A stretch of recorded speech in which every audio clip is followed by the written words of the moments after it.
Assalamualaikum warahmatullahi wabarakatuh. Kita bertemu lagi di channel Inspirasi Oktara. Ada KPM yang bertanya, nah KPM ini adalah KPM yang baru pertama kali mendapatkan undangan dari PT Pos Indonesia untuk pengambilan bantuan PKH. Kebetulan adalah pengambilan PKH untuk periode tahap yang kedua. Karena KPM ini merasa baru dan sebelumnya belum pernah menerima undangan, lalu KPM ini bertanya apakah nanti seterusnya yang bersangkutan ini akan terus mendapatkan undangan dan terus mendapatkan bantuan PKH atau ini hanya sekali diundang oleh PT Pos Indonesia untuk pengambilan bantuan PKH tersebut. Oke, bagi Anda yang ingin mengetahui informasi ini, mungkin Anda mengalami hal yang sama, silakan Anda simak video ini hingga tuntas. Jangan sampai Anda gagal fokus hanya karena menonton videonya setengah-setengah atau Anda skip atau hanya membaca thumbnail saja, sangat disayangkan. Oke, sebelum kita membahas hal tersebut, saya ingin ucapkan terima kasih kepada Anda yang telah subscribe channel Inspirasi Oktara, lalu juga aktif menonton video-video dari channel Inspirasi Oktara, termasuk juga bagi Anda yang senantiasa meramaikan kolom komentar di setiap video yang saya unggah. Saya ucapkan terima kasih atas segala bentuk support dari Anda. Jangan lupa untuk bagikan channel Inspirasi Oktara baik kepada teman, kerabat maupun sahabat Anda, dan juga tentunya follow akun TikTok dari channel Inspirasi Oktara. Oke, langsung saja terkait dengan apa yang akan kita bahas di kesempatan ini. Oke, ada postingan ya dari informasi bantuan langsung tunai, PKH, BPNT, KIS maupun KIP. Ya ada salah satu KPM yang mengunggah, maaf mau nanya Bun, sebelumnya saya belum pernah dapat PKH, tapi barusan dapat undangan. Apa tahap selanjutnya dapat undangan lagi? Oke. Ya, undangannya jelas di sini. Ya, saya samarkan dari daerah mana ya untuk melindungi privasi dari KPM yang bersangkutan. Nah, di sini jelas menerima PKH sebesar Rp750.000 untuk tahap yang kedua. Nah, jika misalkan ini dilihat dari nominalnya, misalkan ini bulat, ini ada kemungkinan. Jadi KPM yang bersangkutan ini punya anak SD dan juga SMP atau langsung memiliki anak balita. Tentunya anak balita maksimal anak yang kedua yang bisa di-cover oleh bantuan PKH. Nah, dengan kasus seperti ini, ya bukan kasus sih, ini dengan pernyataan seperti ini, pertanyaan dari beliau ini, apakah nanti tahap selanjutnya akan memperoleh undangan? Artinya yang ditanyakan, ketika beliau ini memperoleh undangan di tahap kedua, apakah nanti ketika ada pencairan PKH tahap ketiga, akan memperoleh undangan yang sama, ataukah ini undangan yang terakhir bagi ibu tersebut? Oke, kita bahas ya. Jadi perlu Anda ketahui yang pertama, untuk bantuan PKH tahap ketiga tahun 2023 ini insya Allah akan dimulai pada bulan Juli ya, lalu ada Agustus hingga September. Juli, Agustus, September. Ini tergantung dari bagaimana Kementerian Sosial mengeluarkan SPM hingga SP2D-nya. Apakah nantinya ini akan disalurkan di awal Juli atau bahkan diambil di triwulan ketiga yang bulan ketengah ya, yaitu Agustus, atau bahkan diambil di bulan terakhir yaitu bulan September. Ini kita akan mengikuti arahan dari pemerintah tentunya. Yang jelas saat ini memang KPM sedang berkonsentrasi untuk menunggu pencairan jadwal pencairan atau uang yang masuk PKH tahap kedua yang tentunya ini banyak KPM yang masih belum cair tentunya. Nah, untuk ibu tersebut yang bertanya, nah jadi saya ucapkan alhamdulillah ya, selamat bagi Anda yang terpilih untuk menerima bantuan PKH tahap kedua ini. Ya, jadi yang pertama tadi adalah mengenai jadwal penyuluhan tahap ketiga.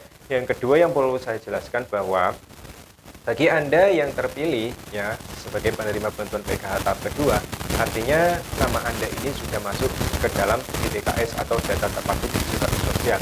Entah ini merupakan hasil usulan pribadi melalui aplikasi usul Sangga ataukah ini melalui usul atau pengajuan melalui kantor desa atau kelurahan. Yang jelas dua-duanya ini akan berjalan karena memang jika melalui aplikasi usul Sangga ya nantinya tetap akan diverifikasi oleh desa ataupun kelurahan. Jika melalui desa atau kelurahan ya tetap akan diverifikasi dan ini akan melalui musyawarah desa ataupun musyawarah kelurahan. Yang jelas nama yang sudah menerima PKH ini adalah orang-orang yang namanya sudah ada di DTKS dan datanya sudah valid.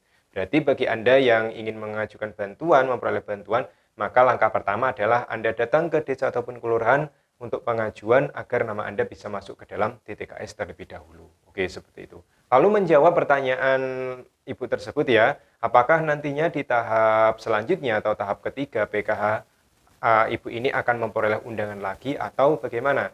Nah, Karena ini sudah dipilih oleh Kementerian Sosial sebagai penerima bantuan PKH tahap kedua, ini biasanya untuk periode selanjutnya ibu tersebut tetap akan dipilih. Tapi kecuali jika ibu tersebut ini diverifikasi oleh desa atau kelurahan, ya. Hasil verifikasinya bagaimana? Pertama, jika keluarga tersebut dikatakan sudah mampu atau sejahtera, maka otomatis ini akan terhapus oleh sistem dan akan dikeluarkan dari DTKS. Itu yang pertama. Yang kedua, jika misalkan di kemudian hari keluarga tersebut, anggota keluarganya, salah satu anggota keluarganya berkedudukan sebagai ASN, baik itu PNS maupun P3K, ataupun dari TNI, Polri, atau dari pensiunan, atau dari pegawai BUMN, maupun pegawai swasta yang penghasilannya itu sudah sangat tinggi, maka otomatis ini akan dikategorikan sebagai disebut sejahtera. Seperti itu. Nah, dua kemungkinan ini ya, yaitu dimampukan atau sejahtera, yang itu adalah tentang pekerjaan. Maka ketika nantinya keluarga tersebut ditetapkan dua ini yang minimal ya, maka otomatis di tahap selanjutnya itu tidak akan diperoleh. Tapi jika kemudian yang bersangkutan ini masih dianggap layak dan hasil verifikasi desa memang benar-benar layak untuk tetap menerima bantuan sosial, maka di tahap selanjutnya yaitu tahap ketiga PKH-nya insya Allah akan tetap memperoleh undangan dan bantuannya akan terus cair. Sehingga langkah yang harus Anda lakukan bagi Anda yang baru pertama kali memperoleh PKH dan memperoleh undangan pengambilan untuk tahap kedua, silakan setelah Anda mencarikan bantuan, Anda menghubungi pendamping sosial di tempat tinggal Anda. Jadi silakan Anda hubungi pendamping sosial PKH-nya untuk bertanya secara langsung ya, lalu mengecek nama Anda apakah ada di data bayar atau tidak. Yang jelas yang cair ya tentu ada di data bayar.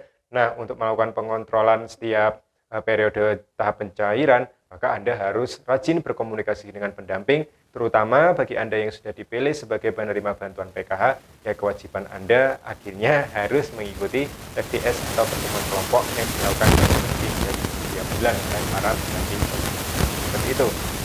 Nah, bagi yang sudah terpilih menjadi penerima bantuan PKH tahap kedua, ucapan selamat dan insya Allah ke depan jika tidak ada masalah, ya tidak ada masalah di DKS, tidak ada masalah ketika verifikasi, maka otomatis Anda akan terus menerima bantuan tersebut dan di tahap selanjutnya insya Allah akan memperoleh tunjangan yang sama dengan pilihan yang berbeda tahap ketiga. Ya.